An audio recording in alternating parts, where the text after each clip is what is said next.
Caribbean TV. This is a survival story. True get a story. Caribbean TV. We'll get a story. Hey. Wow, wow. Caribbean TV, I keep it loud. Is a woman who during the 70s was a student in that same school.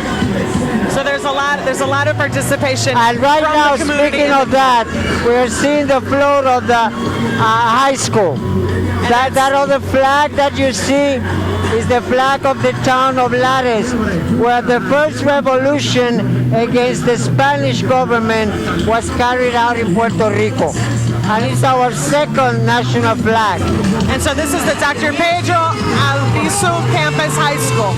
And one of the things that's exciting to see the students involved in something positive, showing their pride, showing their nationality. It's very exciting to see them. A lot of energy, a lot of energy. Yes. They're celebrating 30 years. 1977 until 2007. Today. So they've got 30 years of history that they're showing. Now we have a float honoring the Puerto Rican political prisoners.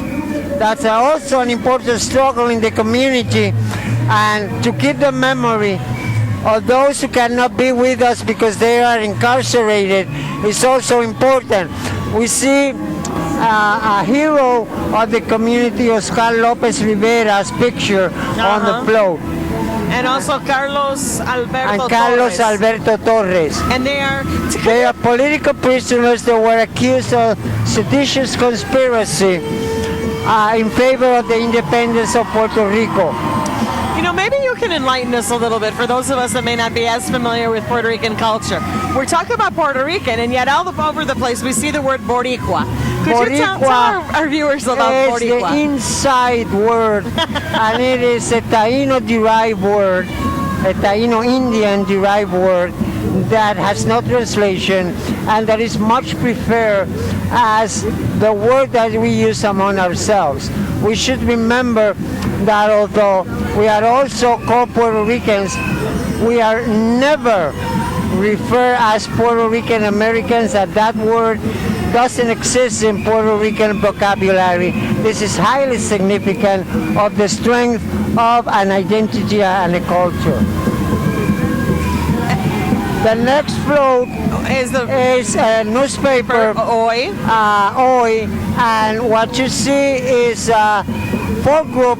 They are dancing and playing the bomba. That's the music of our slave ancestors back in the island. That is also practiced very actively in Chicago. So they are dressed up as slaves that are going to a big celebration and have their best clothes on.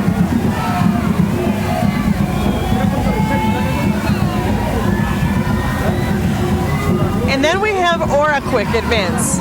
Well, Ora Quick, this is the type of float that I mentioned before, and that is when a corporation sponsors the float as part of the parade, and in that sense they make themselves known in the community, and they can offer whatever product or service they expect to generate clients for.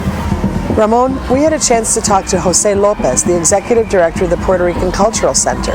Let's see what he had to say. The Puerto Rican Cultural Center has sponsored the Puerto Rican People's Day Parade for the past 29 years.